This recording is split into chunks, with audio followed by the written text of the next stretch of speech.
신약성경 382페이지에 있습니다. 베드로전서 5장 5절에서 7절까지 한 절씩 교독하고 마지막 절은 같이 읽겠습니다. 신약성경 382페이지에 있습니다. 베드로전서 5장 5절에서 7절입니다. 젊은 자들아, 이와 같이 장로들에게 순종하고 다 서로 겸손으로 허리를 동이라. 하나님은 교만한 자를 대적하시되 겸손한 자들에게는 은혜를 주시느니라. 그러므로 하나님의 능하신 손 아래에서 겸손하라. 때가 되면 너희를 높이시리라. 같이 읽죠. 너희 염려를 다 주께 맡기라. 이는 그가 너희를 돌보심이라. 아멘. 앞서서는 장로들에게 권한다라고 말씀했습니다. 함께 장로된 자요, 또 그리스도의 고난의 증인이요 나타날 영광에 참여할 자인 베드로가 동일한 장로들에게, 그러나 여기서 말하는 장로는 교회의 어른이고 믿음의 어떠한 성장이 있는 사람, 또 믿음의 장성한 분량에 이르는 어떠한 어른들을 이야기한다라고 말씀을 드렸습니다. 그리고 하나님께서 우리에게 하나님의 양무리를 맡기셨고 억지로 하는 것이 아니라 자원하는 마음으로 하나님의 뜻을 따라 그것을 기꺼이 하나님의 양무리를 잘 섬겨라. 그리고 주장하는 자세가 아니라 양무리의 본이 되는 그 모습으로 서로를 권하라고 말씀을 드렸습니다. 5절에서 이제 7절까지는 젊은 자들아 라고 말씀하고 있어요.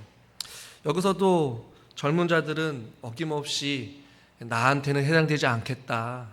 우리 말씀을 준비하면서 오늘 젊은 자들아 이야기하니까 우리 교회 과연 젊은 자들이 누구일까 생각을 해보기도 하고, 또 우리 성도님들 대부분이 60대 이상, 거의 70 이상이다 보니까 이 말씀이 우리에게 해당이 안 될 수도 있겠다라고 생각할 수 있겠지만 그런 의미가 아니라는 것을 염두에 두면서 말씀을 좀 나누려고 해요. 오늘 순종과 겸손에 대해서 말씀을 좀 나누려고 하는데요. 여러분, 겸손이나 순종은 오늘날 우리가 살아가면서 인기 있는 덕목은 아닌 것 같습니다. 한 논술위원이 어떤 책에서 오늘날 겸손을 무시하는 어떤 사회적 분위기를 이렇게 이야기했어요. 순진하게도 하나님에 대한 향수에 젖어 있는 사람들이 더러 있다라는 것이죠. 사회적으로 비판하는 겁니다. 교회에 다니는 사람들은 일주일에 몇 시간을 신성한 것을 경험하는데 할애한다 라고 표현을 해요. 그러나 그 나머지 시간, 일주일에 몇 시간이라는 것은 주일 성수에 주일 오전 예배를 이야기하겠죠. 혹은 오후 예배까지 신성한 것을 경험하는데 자기 시간을 할애한다는 거예요. 그러나 그 나머지 시간들은 더 이상 하나님을 향한 사랑을 바쳐서 경배하지 않고 하나님을 전능한 주권자로 인정하지 않는 사회 속에 매몰되어 살아간다라고 이렇게 이야기를 해요. 그러면서 그가 결정적으로 한 얘기가 뭐냐면, 오늘날 우리는 하나님을 믿기에는 아는 것이 너무 많다. 그래서 우리는 스스로 설 수 있다라고 생각하면서 살아간다는 거예요. 그러다 보니 우리가 살고 있는 사회는 겸손에 대해 적대적이라는 것이고 순종이랑 어울리지 않는 삶을 살아가고 있다라는 것이에요. 여러분들은 어떻게 생각합니까? 오늘날 살고 있는 시대에 이 겸손하라, 순종하라는 이 표현들이 그렇게 많이 쓰여지고 있지 않아요. 왜 우리가 겸손해야 돼? 왜 우리가 순종해야 돼가 아니라 내가 원하는 대로, 내가 하고 싶은 대로, 내 마음대로 내가 즐기면서 사는 것이 오늘날 사회적 어떠한 모습인 것 같습니다. 절대로 손해보지 않고, 절대로 순종하지 않고, 절대로 겸손하지 않는다라는 것이죠. 시대를 막론하고 꽃든 시들고 푸른 마르나 주님의 말씀은 영원합니다. 오늘날 우리에게도 여전히 하나님 진리의 말씀은 저와 여러분들에게 한결같이 말씀하고 있습니다. 무엇을요? 순종의 삶과 겸손의 삶을 우리에게 권면하고 있습니다. 오늘 본문은 그것을 말하고 있어요. 흩어져 있는 나그네들이 또 그 안에서도 공동체를 이뤄가고 외부적으로 환난과 핍박이 있고 또 안에서도 어려움이 있지만 그 가운데 흩어져 있는 나그네 된 하나님의 사람들이 공동체 안에서 믿음 생활하면서 지켜야 될 삶의 어떤 원리들을 우리에게 보여주면서 1절부터 4절까지는 장로들에게, 영적인 지도자들과 믿음의 선배들에게, 오늘 5절부터는 젊은 자들, 믿음이 연약한 자들에게 권면하고 있는 말씀이에요.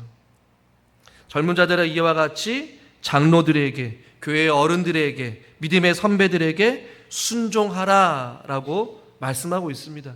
이 순종에 대한 개념은 맹목적으로서 무조건 어린 사람이 나이 많은 사람들에 순종해야 한다라는 것을 가르쳐주고 있는 것이 아니에요. 우리는 앞서서 베드로 전서를 통하여서 왕을 존대하고 주인에게 순종하는 종, 아내는 남편에게 순종하라는 권면을 했습니다. 여기서 말하는 순종 역시도 맹목적인 무조건적인 순종이 아니라 하나님께서 세우신 그 질서 안에서 하나님을 경외하는 마음으로 왕을 존대하고 주인을 순종하고 남편을 순종하라는 그 의미에서 오늘 본문도 해석해야 되는 것이에요. 의지적이고 하나님을 경외하는 마음 안에서 젊은 자들이 장로들을 순종하는 거예요. 메시지 성경은 젊은 사람들은 지도자를 따라야 한다 이렇게 번역을 해요. 젊은 사람들, 믿음이 연약한 사람들은 영적인 지도자들, 믿음의 선배를 잘 따라가야 한다라는 것이죠. 여기에 전제 조건은 앞서 말한 3절에서 말한 양무리의 본이 될 때에, 양무리의 본이 되어야지만이 그 본이 되는 사람들의 모습을 따라갈 수 있는 것이죠. 그래서 오늘 성경은 젊은 자들아, 장로들에게 순종하라 라는 것이에요. 왜 이런 말을 할까요? 젊은 사람들이 순종하지 않기 때문에 그래요. 오늘날 시대에도 앞선 세대를 향한 사람들은 늘 언제나 비판적인 시각을 가지고 살아갑니다.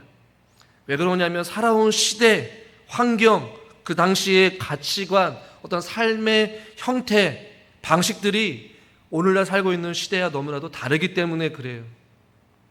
제가 살아온 시대가 다르고 여러분들이 살아온 시대가 다릅니다. 그렇지 않습니까? 여러분도 젊은 사람들을 이해하지 못하지만 젊은 사람들도 여러분들의 사고를 이해하지 못해요. 그러다 보니 앞서 살았던 사람들은, 요즘 젊은 사람들은 이해하지 못하면서 지탄하고, 반대로 젊은 사람들은 앞서간 시대를 바라보면서 비판적일 수밖에 없는 거예요. 교회 공동체 안에서도 마찬가지입니다. 믿음 생활하면서 그 당시에 그 상황에서 그렇게 할 수밖에 없었던 시대적, 사회적, 가치관적인 다양한 생각들로 인해서 그렇게 판단하고 결정하고 주님 앞에 헌신했어요. 그럼 오늘날 살고 있는 시대에는 전혀 다른 시대인 것이죠. 젊은 사람들이 믿음의 선배들을 바라볼 때에 비판적일 수밖에 없다라는 거예요.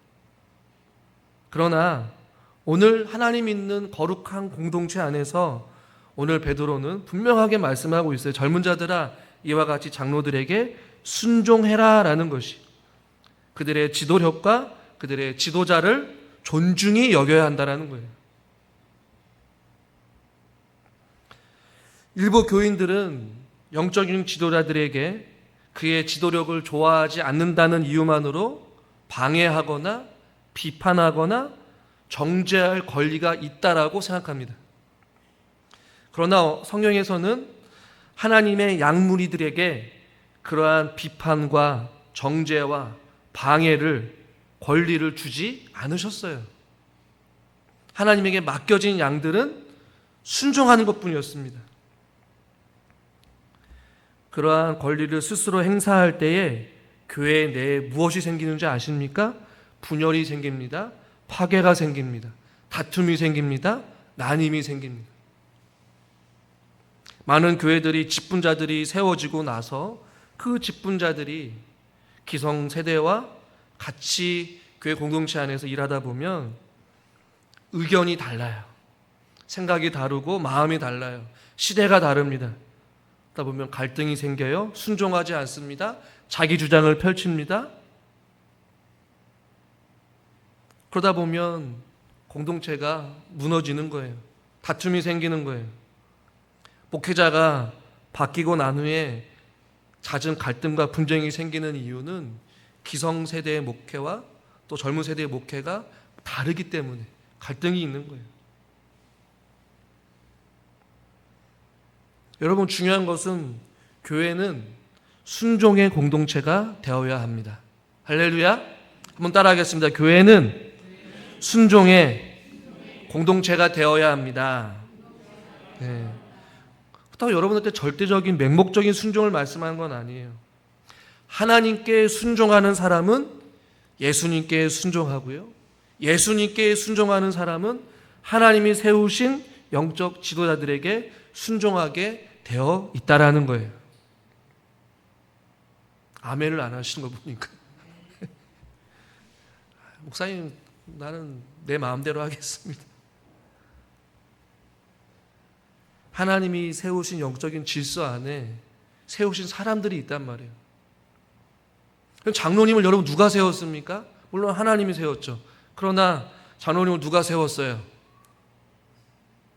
예수님이 세웠어요. 맞아요. 누가 세웠어요? 한번 따라합시다. 내가 세웠습니다. 권사님들 누가 세웠어요? 하나님이 세웠죠. 또 목사님이 또 하나님이 세웠다고 얘기하면 이상하게 생각하겠죠. 누가 세웠어요? 따라합시다. 내가 세웠습니다. 객관적 아니에요? 여러분 투표했잖아요. 투표로 세웠어요. 그럼 여러분이 세운 그 사람을 향해서 인정해줘야 되는 거예요. 존중해줘야 되는 거예요. 인격적으로 무시하고 자기 생각과 다르다고 이해가 안 되는 결정을 했다고 이해가 안 가는 행동을 했다라고 판단하고 정죄하고 무시하고 질서가 무너지는 거예요. 장로교 안에는 그런 질서를 세웠단 말이에요. 교회 공동체를 세워가기 위해 세웠지 권위를 가지고 독단적으로 교회를 사유화하고 절대화시켜서 개인적인 욕심을 위해서 세운 것이 교회가 아니라는 것이죠. 가장 민주적인 방법으로 투표에 의해서 사람을 세웠습니다. 목회자인 저는 누가 뽑았습니까? 여러분들이 뽑았잖아요. 투표로. 위임 목사로. 뽑아놓고 나서 뒤에서 원망하고 불평하고 마음에 안 든다고 지도력이나 판단이 마음에 안 든다고 불순종하고 매사에 반대하고 자기 하고 싶은 대로 하면서 믿음 생활하는 것은 올바른 모습이 아니라는 것이죠. 히브리서 11장 17절 말씀을 같이 한번 읽겠습니다. 너희를 인도하는 자들에게 순종하고 복종하라. 그들은 너희 영혼을 위하여 경성하기를 자신들이 청산할 자인 것 같이 하느니라. 그들로 하여금 즐거움으로 이것을 하게 하고 근심으로 하지 말라. 그렇지 않으면 너희에게 유익이 없느니라. 아멘. 너희를 인도하는 자들에게, 영적인 지도자들에게, 장로들에게 순종하고 복종하라는 것이에요. 그들은 너희 영혼을 위하여 경성하기를 자신들이 청산할 자인 것 같이 한다라는 얘기예요. 그러니 그들로 하여금 즐거움으로 이것을 하게 하라는 얘기예요. 근심으로 하게 하지 말고, 그렇지 않으면 근심으로 하게 하면 너희에게 유익이 없다라는 거예요. 인도자에게, 지도자에게 유익이 없는 것이 아니라 당사자에게 유익이 없다라는 것이. 스스로에게 한번 질문을 던져봤으면 좋겠어요. 우리는 주님의 일을 하면서 공동체 안에서 누군가를 향해 걸림돌이 되는 존재입니까? 아니면 은혜가 되는 존재입니까? 여러분들 어떤 존재이셔요? 장로이고 권사님이고 다 장로들이고 다 젊은 사람들입니다. 공동체 안에서, 질서 안에서 서로가 서로를 세워가고 존중해주는 공동체로 우리는 순종의 공동체가 되어야 합니다. 그렇다면 교회를 무슨 일을 하든지 간에 사람들이 즐거움으로 할 수 있도록, 근심하게 하지 않도록 해야 되는데 우리는 즐거움의 대상입니까? 혹은 근심의 대상입니까? 생각해 봐야 되는 문제인 것이죠. 젊은 자들의 이와 같이 장로들에게 순종하고, 그 다음 보십시오. 5절 본문, 다 서로 겸손으로 허리를 동이라 라고 말씀하고 있어요.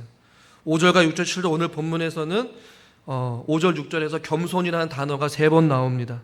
다 서로 겸손으로 허리를 동이라, 또 겸손한 자들에게 은혜를 주십니다. 6절, 능하신 하나님의 능하신 손 안에서 겸손하라.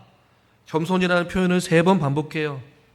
왜냐하면 겸손해야 하는 이유는 하나님은 교만한 자를 대적하시고 겸손한 자들에게는 은혜를 주시기 때문이다 라고 말씀합니다. 여러분, 겸손이 왜 우리에게 중요합니까? 왜 하나님 우리에게 겸손하라고 말씀할까요? 겸손하지 않기 때문이죠. 겸손한 것은 왜 그렇습니까? 우리가 배워야 할 것이 끝이 없기 때문에 그렇습니다. 우리는 죽을 때까지 배워야 될 존재들입니다. 무엇을 배워야 됩니까? 하나님을 알아야 합니다. 하나님을 배워야 합니다. 하나님을 경험해야 합니다. 자신의 지식과 경험의 전부가 아니라 하나님이 주신 그 지혜로 말미암아 하나님이 어떤 분인지 인생을 통하여서 깨달아 알게 되고, 우리 삶 가운데 하나님의 뜻을 이루어가기 위하여서 우리는 늘 언제나 겸손히 말씀 앞에 서야 하는 것이에요. 배우지 않은 사람, 겸손하지 않은 사람은 성장하지 못하는 것이에요. 에베소서 4장 13절 같이 한번 읽겠습니다. 우리가 다 하나님의 아들을 믿는 것과 아는 일에 하나가 되어 온전한 사람을 이루어 그리스도의 장성한 분량이 충만한 데까지 이르리니. 아멘. 우리는 장성한 분량에 이르기까지 계속해서 알아가야 돼요. 계속해서 배워가야 되는 것이에요. 우리의 신앙의 연차가 자동적으로 하나님을 아는 지식이 쌓인다라고 생각하면 큰 오산인 것이에요. 우리는 날마다 겸손히 말씀 앞에 서서 하나님을 알아가야 되는 존재들입니다. 그리고 믿음의 장성한 분량에 이르기까지 우리는 날마다 하나님 말씀 앞에 서야 될 존재들인 거예요. 예수님은 마태복음 5장 48절 하늘에 계신 너희 아버지의 온전하심과 같이 너희도 온전해야 된다라고 말씀하고 있어요. 겸손하지 않은 사람은 배우지 못한 사람이고, 배우지 못하는 사람은 성숙하지 못하는 것이고, 성숙하지 못한 사람은 결코 목자가 될 수 없는 것입니다. 지도자가 될 수 없는 거예요. 장로가 될 수 없는 거예요. 영적으로 성장할 수 없는 거예요. 나이만 많았지 겸손하지 못하고 배우지 않고 교만한 사람은 성숙할 수가 없는 것입니다. 오늘 성경은 다 서로 겸손으로 허리를 동이라라고 말씀하고 있어요. 젊은 자들에게 해당되는 것이 아니에요. 장로들에게만 해당되는 것이 아니에요. 목회자만 해당되는 것이 아니에요. 다 서로 겸손으로 허리를 동이라라고 말씀하고 있어요. 단 한 사람도 예외 없이 하나님 앞에서 겸손하라고 말씀하고 있어요. 새 번역은 겸손의 옷을 입으라라고 번역을 했습니다. 여러분, 겸손의 옷을 입으셨습니까? 우리말 번역은 겸손으로 옷을 입으라 이렇게 번역을 했어요. 다양하게 번역할 수 있어요. 겸손으로 옷을 입고 겸손의 옷을 입고. 허리를 동이다라는 의미는요, 노예들이 일을 할 때에, 주인을 섬길 때에 시작하기 전에 허리에 앞치마를 두른다라는 의미를 가지고 있는 거예요. 그러니까 무엇입니까? 뭔가를 하기에 앞서서 겸손의 옷을 입으라는 얘기예요. 몸된 교회에서 일을 할 때에도, 교회에 나와서 기도를 할 때에도, 하나님의 예배를 드릴 때에도, 하나님을 찬양을 할 때에도, 누군가를 만날 때에도, 한 영혼을 섬길 때에도, 교회에서 청소를 할 때에도, 교회에서 식사를 준비를 할 때에도, 무엇을 하든지 간에 겸손의 옷을 입고 하라는 것이에요. 마치 노예들이 주인을 섬기기 위하여서 그 전에 앞치마를 두르고 준비를 하듯이, 주님을 위해 뭔가를 하기 위하여서는 먼저 겸손의 옷을 입고 낮은 자리에서 하라는 것이에요. 높은 자리에 군림해서 대우를 받고 섬김을 받으려 하는 그런 자세가 아니라, 나보다 남을 낮게 여기는 것이 아니라, 남을 짓밟는 것이 아니라, 자기 주장을 하는 것이 아니라, 내 고집을 피우는 것이 아니라, 주의 일을 방해하고 가로막고 원망과 불평으로 살아가는 것이 아니라, 무슨 일을 하든지 간에 겸손의 옷을 입고 낮은 자리에서 주님의 뜻을 구하고 선하신 뜻을 따라서 무엇이 하나님 기뻐하신 것이는지 그것을 분간하는 것이에요. 겸손으로 허리를 동이라는 얘기는 그런 의미입니다. 예수님이 친히 그 모습을 보여주셨어요. 요한복음 13장에 보면 제자들이 같이 함께 밖에 나갔다가 들어옵니다. 원래 그 당시의 문화는 밖에서 들어오게 되면 종이 주인의 발을 씻는 것이었어요. 그런데 그 아무 누구도 예수님의 발을 씻겨주지 않았습니다. 왜 그랬을까요? 다 서로가 높다라고 생각을 한 거예요. 예수님의 제자들 다 같은 마음이었어요. 다 똑같은 제자라는 것이죠. 그러니 주인 되신 그 예수 그리스도의 발을 씻지 않은 거예요. 그러니 예수님께서 어떻게 하셨습니까? 성경에 보니까 제자들의 발을 씻기려고 수건을 허리에 두르시고 라고 말씀하고 있어요. 요한복음 13장 5절 말씀 같이 한번 읽겠습니다. 이에 대하에 물을 떠서 제자들의 발을 씻으시고 그 두르신 수건으로 닦기를 시작하여 그 두르신 수건이라고 말씀하고 있어요. 오늘 성경에서도 다 겸손으로 허리를 동이라, 동일한 의미예요. 수건을 두른다라는 얘기죠. 마치 종과 같이 겸손의 옷을 입으신 거예요, 예수님. 그 두르신 수건 닦기 시작하였어요. 6절에 보니까 시몬 베드로가 이르되 주여 주께서 내 발을 씻으나이까 이렇게 이야기를 해요. 발만 씻기지 말고 다 씻겨달라는 얘기예요. 예수님께서 이제 결론적으로 뭐라고 말씀하는지 14절 내가 주와 또는 선생이 되어 너희 발을 씻었으니 너희도 서로 발을 씻어주는 것이 옳으니라 라고 말씀하고 있어요. 예수님께 함께 있던 그 제자들 안에서도 서로가 서로의 발을 씻겨줘야 되는 그런 겸손의 옷을 입어야 될 제자들이 그렇게 하지 못했다라는 것이 예수님이 친히 수건을 두르시고 겸손의 옷을 입으시며 그 제자들의 발을 씻기신 것, 이것이 바로 겸손으로 허리를 동이는 삶입니다. 예수님이 요구하시는 삶이요 예수님께서 보여주신 삶인 것이죠. 그러나 우리는 어떻습니까? 공동체 안에서 서로가 서로의 발을 씻어주기보다는 서로가 자기 발을 씻겨주기를 기다리고 있어요. 누군가는 하겠지. 나만 아니면 돼. 나는 안 씻어도 상관없어. 예수님이 보다 못해서 친히 보여주신 것이 너희도 서로 발을 씻어주는 것이 옳다라는 것이. 바울은 예수님의 그 낮아지심에 대해서 빌립보서 2장 8절에 사람의 모양으로 나타나사 자기를 낮추시고 죽기까지 복종하셨으니 그 십자가에 죽으심이라. 사람의 모양으로 오신 것 자체가 겸손이셨어요. 시간에 구애받지 않고 공간과 환경에 제약을 받지 않은 예수님께서 시간의 공간으로 오셨어요. 사람의 몸으로 오셨습니다. 그리고 자기를 낮추시고 십자가에 달려 죽으셨습니다. 겸손의 삶인 것이죠. 자기를 죽이는 삶. 그래서 겸손은 무엇이냐? 바로 이와 같다라는 것이.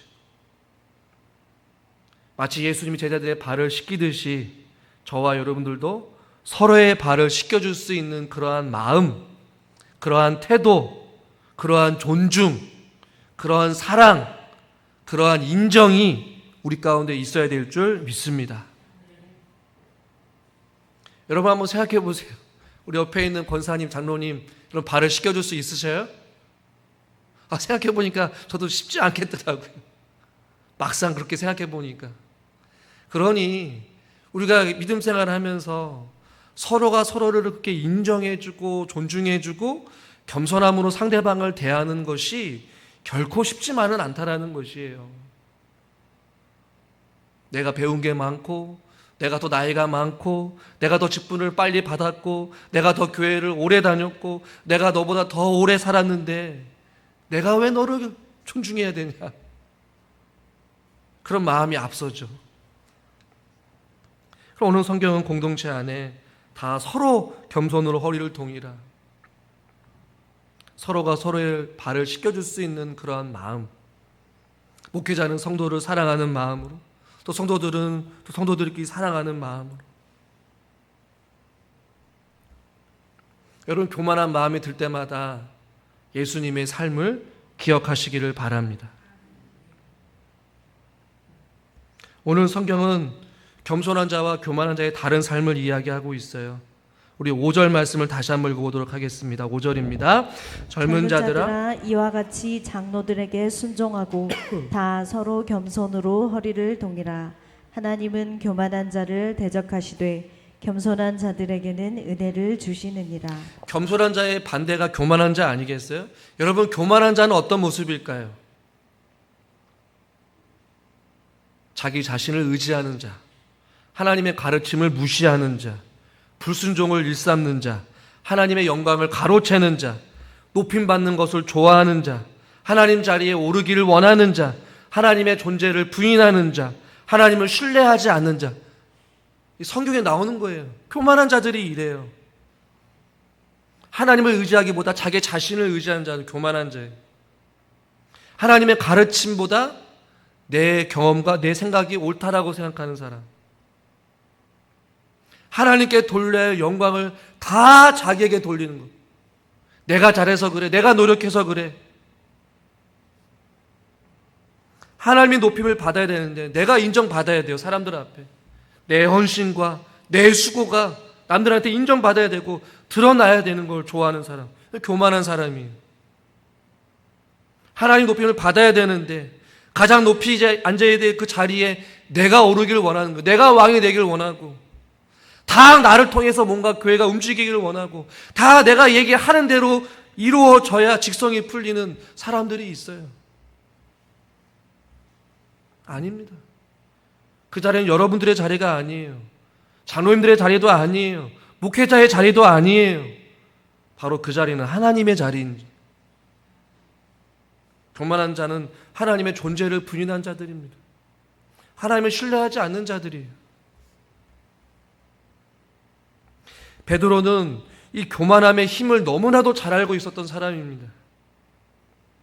다른 사람들은 다 예수 그리스도를 버릴지라도 자신은 절대로 버리지 않는다라고 큰 소리 쳤던 사람이 바로 베드로였어요. 그는 교만한 사람이었습니다. 그러나 그는 어땠습니까? 막상 십자가 앞에서 예수님을 3번씩이나 부인하고 맹세하고 저주했어요. 나락으로 떨어졌어요. 비참했습니다. 그렇게 호언장담하면서 나는 주님을 절대로 부인하지 않습니다라고 이야기했어요. 교만했죠. 절대로 그러지 않을 거라 확신했습니다. 어때요? 우리가 믿음 생활하면서 나는 절대로 내 믿음이 흔들리지 않아. 나는 기도하지 않아도, 주님 앞에 예배드리지 않아도, 온전한 주의 성수 안 해도 내 믿음은 흔들리지 않아. 자만하는 거예요. 온전한 믿음 생활, 기도 생활, 말씀 생활 하지 않으면서 내 믿음은 흔들리지 않아. 구원에 대한 확신은 분명해. 라는 믿음을 가지고 살아가는 용감한 그리스도인들이 있어요. 기도하지 않아도 괜찮다라고 생각하는 거, 베드로와 똑같은 마음인 거예요.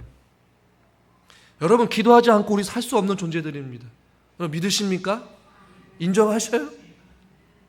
깨어 기도하지 않으면 목회자도 마찬가지예요. 주일날 한번 드리는 예배로 만족해서는 안 되는 것이죠. 교만함인 것입니다. 이 양이 내가 목사고 내가 장로고 내가 권사인데 목사님 무슨 소리예요? 아니에요. 베드로는 예수님의 수제자였습니다. 예수께서 인정했어요. 칭찬했어요. 그러나 베드로는 예수님을 부인하지 않는다라고 했지만 예수님을 부인했어요. 베드로는 교만이 얼마나 무서운지를 뼈저리게 느꼈어요. 그 부활하신 예수님이 베드로를 다시 찾아갔고 그를 연단하고 다시 겸손하게 하시고 베드로의 삶을 회복시켜줬어요. 잠언 3장 34절 진실로 그는 거만한 자를 비웃으시며 겸손한 자에게 은혜를 베푸신다. 겸손한 자와 교만한 자의 삶이 달라요. 하나님이 대하는 게 다릅니다. 거만한 자를 하나님 비웃으셔요. C.S. 루이스는 이런 이야기를 합니다. 겸손해지기 위한 첫 번째 단계는 자신이 교만하다는 것을 인정하는 것이다 라는 것이. 스스로 교만하지 않다라고 생각하는 것이 가장 교만한 사람입니다. 오늘 성경은 분명히 말씀합니다. 하나님은 교만한 자를 대적하신다. 여러분, 대적한다는 거 어떤 의미인지 아세요? 원수와 같이 여긴다라는 거예요. 하나님은 교만한 자를 그렇게 여기십니다. 거만한 자를 비웃으셔요.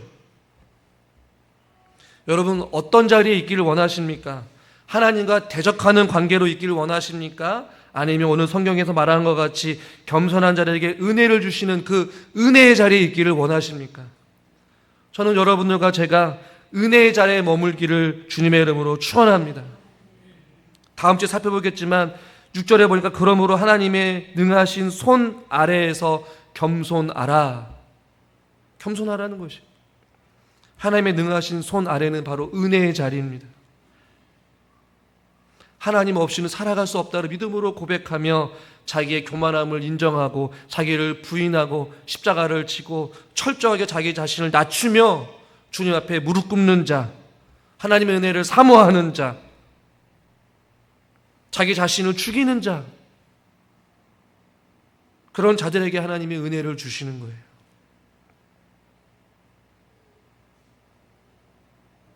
사랑하는 성도 여러분, 우리는 하나님 앞에 순종해야 될 자들이고 하나님이 세우신 교회 공동체 안에서 주어진 그 질서 안에서 믿음의 선배들과 또 믿음의 우리 영적인 지도자들에게 순종해야 됩니다.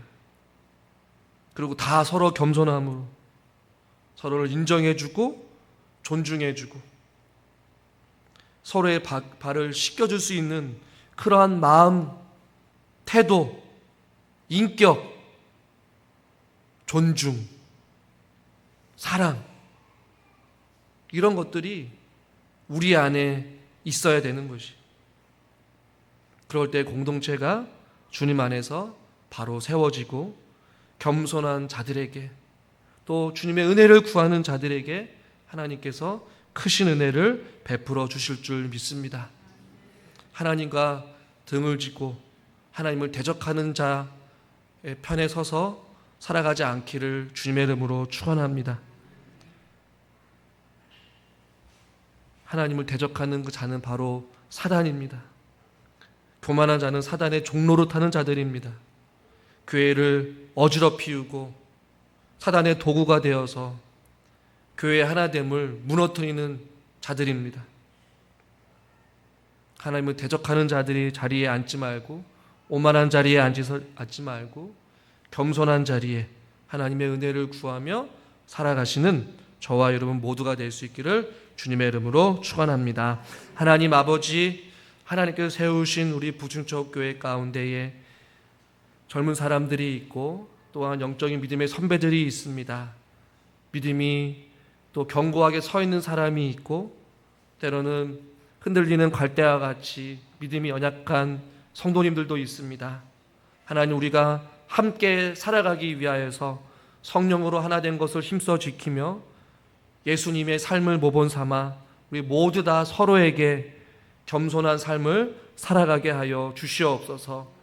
예수님의 발을 섬기며 예수님을 섬겨야 될 제자들, 서로의 발을 씻겨주며 살아야 될 제자들이 서로가 씻겨주기를 기대하며 아무것도 하지 않은 채 시간을 보냈던 그런 모습들을 바라보게 됩니다. 하나님, 우리 안에 서로가 먼저 서로의 발을 씻겨줄 수 있는 그 예수님의 마음을 저희들에게 허락하여 주시옵소서. 하나님을 대적하는 교만한 자들의 삶을 살아가지 않게 하여 주시고 온전히 하나님의 능하신 손 아래에서 하나님께 주신 은혜를 받아 누리며 온유함과 겸손함으로 하나님을 섬기고 하나님께 순종하며 또 옆에 있는 지체들을 주님의 마음으로 사랑할 수 있는 예수님의 마음을 저희들에게 허락하여 주시옵소서. 그래서 하나님 기뻐하시는 교회로 세워지기를 소망합니다. 사랑이 충만하고 또 은혜가 충만한 교회, 우리 부춘천 교회가 되게 하여 주시옵소서. 예수님의 이름으로 감사하며 기도드리옵나이다. 아멘.